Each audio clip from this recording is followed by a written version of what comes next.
Good morning, all of you. Now we study the definition of oxidation and reduction on the basis of modern concept. It also we can say on the basis of electronic concept. तो हम इसमें ऑक्सीकरण अपचयन को परिभाषित करने का कार्य करेंगे आधुनिक मान्यता के आधार पर। इसी को हम इलेक्ट्रॉनिक विन्यास के आधार पर भी कहते हैं। हमारे सामने क्वेश्चन है कि मॉडर्न कंसेप्ट है क्या या इलेक्ट्रॉनिक कंसेप्ट है क्या। इसका मतलब स्पष्ट, अगर हम इलेक्ट्रॉनिक कंसेप्ट की बात करें तो कन्फर्म है यहां पर एडिशन और रिमूवल ऑफ इलेक्ट्रॉन से रिलेटेड फिनोमेनन है। तो ऐसे कंडीशन में इसमें हम हेडिंग डाल दें on the basis of electronic concept, on the basis of electronic concept और on the basis of modern concept, on the basis of modern concept, जिसको हम लोग हिंदी में कहते हैं इलेक्ट्रॉनिक विन्यास के आधार पर या आधुनिक मान्यता के आधार पर। और इसमें हम लोग डिफिनेशन स्टडी करेंगे ऑक्सीडेशन का, यानी व्हाट इज ऑक्सीडेशन। तो आप हेडिंग डाल दें ऑक्सीडेशन। तो ऑक्सीडेशन क्या है, तो आसानी से हम इसमें कह सकते हैं कि those chemical reaction in which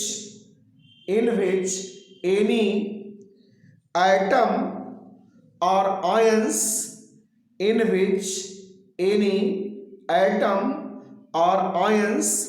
electron loses is known as oxidation reaction।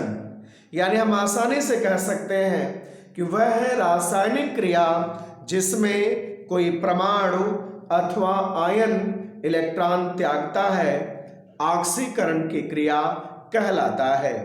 इसमें अगर हम एग्जाम्पल की बात करें, इसमें फर्स्ट एग्जाम्पल हम अगर देखें, एग्जाम्पल की पहले हम एक पॉइंट इसमें और भी डिस्कस कर लें कि अगर रिमूवल ऑफ हमारा इलेक्ट्रॉन हो रहा है, इलेक्ट्रॉन को हम लूज कर रहे हैं, तो इसमें किस वैल्यू में हमारी इंक्रीजमेंट होगी या कौन से वैल्यू हमारी डिक्रीज करेगी। तो आप इसके जस्ट नीचे हेडिंग डाल दें नोट, और नोट में डैश करके इसमें आप स्मॉल ए पॉइंट करके नोट लिखें, नोट कीजिए in this reaction positive valency increases. In this reaction positive valency increases, यानी इसमें धनात्मक संयुक्ता में क्या होगी, वृद्धि होगी, क्योंकि यहां पर इलेक्ट्रॉन क्या हो रहा है, रिमूव हो रहा है। और उसके बाद सेकंड पॉइंट इसमें आप नोट करें इन दिस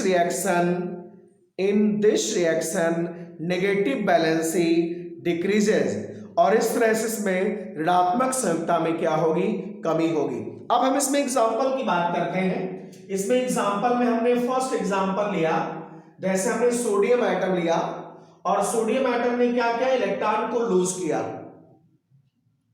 तो ऐसे कंडीशन में सोडियम पे क्या हो रहा है, पॉजिटिव चार्ज आ रहा है। इसके साथ ही सेकंड एग्जाम्पल की बात करें तो एल्युमिनियम है और एल्युमिनियम ने 3 इलेक्ट्रॉन को लूज किया और इस तरह से एल्युमिनियम पर 3 पॉजिटिव चार्ज आ रहा है। इसके साथ ही थर्ड रिएक्शन की अगर हम बात करें Sn पे +2 और गिव्स आउट Sn पे +4 +2 इलेक्ट्रॉन, तो इस तरह से अगर हम देखें तो यहाँ पे हमारा स्टाइनस है वो स्टाइनिक पे कन्वर्ट हो रहा है, यानी यहाँ पर 2 इलेक्ट्रॉन लूज कर रहा है। तो ऐसे कंडीशन में हम आसानी से कह सकते हैं कि यहाँ पर हमारा जो आयंस है वो पॉजिटिव वैलेंसीज की क्या हो रही है, इंक्रीज कर रही है। वहीं पर लास्ट एग्जांपल की बात हम करें तो Fe पे +2 गिव्स आउट या फिर +3+ इलेक्ट्रॉन, तो इस तरह यहाँ पर 1 इलेक्ट्रॉन ये लूज कर रहा है और इस तरह इसकी पॉजिटिव बैलेंसी हमारी क्या हो रही, इंक्रीज कर रही है। तो कंफर्म है अगर पॉजिटिव बैलेंसी इंक्रीज करेगी तो नेगेटिव बैलेंसी क्या होगी, डिक्रीज करेगी। जैसे आपने डेफिनेशन में कहा कि वह है रासायनिक क्रिया जिसमें कोई परमाणु अथवा आयन इलेक्ट्रॉन त्यागता है, ऑक्सीकरण की क्रिया कहलाता है। सेम स्टेटमेंट है, those chemical reaction in which any atom और ion electron loses is known as oxidation. इस तरह से हम अब दूसरा हेडिंग डालते हैं, सेकेंड हेडिंग रिडक्शन, यानी व्हाट इज रिडक्शन। आपको हमने पिछले वीडियो में बताया भी था कि हमारा जो रिडक्शन होता है वो ऑक्सीडेशन का जस्ट अपोजिट होता है। जैसे आपका यहाँ पर ऑक्सीडेशन में अगर हमने इलेक्ट्रॉन को लूज किया है तो कन्फर्म है कि रिडक्शन में हम क्या करेंगे, इलेक्ट्रॉन को गेन करेंगे। तो आप नो हेडिंग डाल दीजिए रिडक्शन और डैश करके नोट करें इसमें, those chemical reaction in which any atom और ion electron gains is known as reduction. वह है रासायनिक क्रिया जिसमें कोई परमाणु अथवा आयन इलेक्ट्रॉन को ग्रहण करता है, अपचयन की क्रिया कहलाती है। यानी जस्ट अपोजिट है, ऑक्सीडेशन का जस्ट अपोजिट क्या है, अपचयन है। अब उसके बाद इसमें जस्ट आप नीचे हेडिंग डाल दें नोट। अब हम देखते हैं इसमें कि कौन सी वैल्यू डिक्रीज करेगी और कौन सी वैल्यू इंक्रीज करेगी। तो नोट में डैश करके फर्स्ट पॉइंट लिखा है इसमें, in this reaction negative valency increases. In this reaction negative valency increases. और उसके बाद इसमें सेकंड पॉइंट हमारा होगा, in this reaction positive valency decreases. अगर हम देखें तो ऑक्सीडेशन का क्या है, जस्ट अपोजिट है। इसके साथ अब इसके एग्जाम्पल को हम देखते हैं।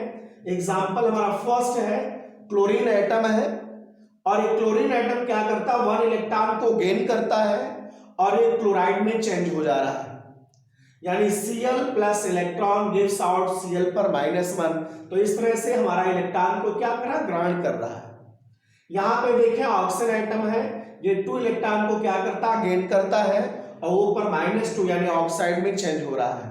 इसके साथ ही हम थर्ड पॉइंट को देखें तो Sn पे +4 है, ये 2 इलेक्ट्रॉन को गेन करता है और Sn पे +2 में कन्वर्ट हो रहा है, यानी स्टैनिक इसमें हमारा स्टैनस में कन्वर्ट हो रहा है। और इसके साथ ही फोर्थ पॉइंट हम देखें, Zn पे +2 इलेक्ट्रॉन गिव्स आउट Zn। तो यहाँ पर हमारा जिंक आयन जो है वो 2 इलेक्ट्रॉन को गेन करके और जिंक आइटम में कन्वर्ट हो रहा है। इसमें ऑल द 4 एग्जांपल को हम अगर देखें ओवरऑल तो यहाँ पर 4 रिएक्शंस में इलेक्ट्रॉन को क्या हो रहा है, गेन किया जा रहा है। जो अभी हम लोगों ने डेफिनेशन में डिस्कस किया है कि वह है रासायनिक क्रिया जिसमें कोई परमाणु अथवा आयन इलेक्ट्रॉन को क्या करता है, ग्रहण करता है, इलेक्ट्रॉन को गेन करता है, उसी को हम लोग क्या कहते हैं, अपचयन की क्रिया कहते हैं। तो इस तरह से इसमें देखा है कि क्लोरीन एटम क्लोराइड में कन्वर्ट हो गया, यानी इसमें नेगेटिव बैलेंस इसकी क्या हो गई, इंक्रीज कर गई। यहां देखिए ऑक्सीजन एटम वाला जो कि न्यूट्रल एटम है, 2 इलेक्ट्रॉन को गेन किया तो ऑक्साइड में कन्वर्ट हो गया, तो इसकी भी नेगेटिव बैलेंस इंक्रीज कर गई। और इसके साथ यहां पर देखा है Sn पे +4 है, यानी स्टैनिक है और ये 2 इलेक्ट्रॉन को गेन किया तो स्टैनस में कन्वर्ट हुआ है। तो इस तरह से अगर हम देखें तो इसकी पॉजिटिव बैलेंसी क्या हो रही है, डिक्रीज कर रही है। और इसके साथ ही अगर अगले एग्जांपल की हम बात करें तो जो जिंक आयन हमारा है ये भी हमारा पॉजिटिवली चार्ज है और 2 इलेक्ट्रॉन को जब गेन करता है तो जिंक एटम में कन्वर्ट हो रहा है और इस तरह से इसकी भी पॉजिटिव बैलेंसी हमारी क्या हो रही है, डिक्रीज कर रही है। तो अगर हम ओवरऑल देखें on the basis of modern concept और इलेक्ट्रॉनिक कंसेप्ट में, तो ऑक्सीडेशन का जस्ट अपोजिट हमारा क्या होता है, रिडक्शन होता है, यानी ऑक्सीकरण का उल्टा क्या होता है, अपचयन होता है। और आप लोगों ने ओवरऑल देखा है कि इसमें अगर हम बात करें डेफिनेशन की तो ऑक्सीडेशन में क्या हो रहा है, इलेक्ट्रॉन को लूज किया जा रहा है, इलेक्ट्रॉन को हम लोग त्याग रहे हैं, और वही रिडक्शन में क्या हो रहा है, इलेक्ट्रॉन को हम लोग क्या कर रहे हैं, ग्रहण कर रहे हैं, यानी जस्ट अपोजिट हो रहा है। Thank you. इसके आगे हम लोग नेक्स्ट वीडियो में स्टडी करेंगे।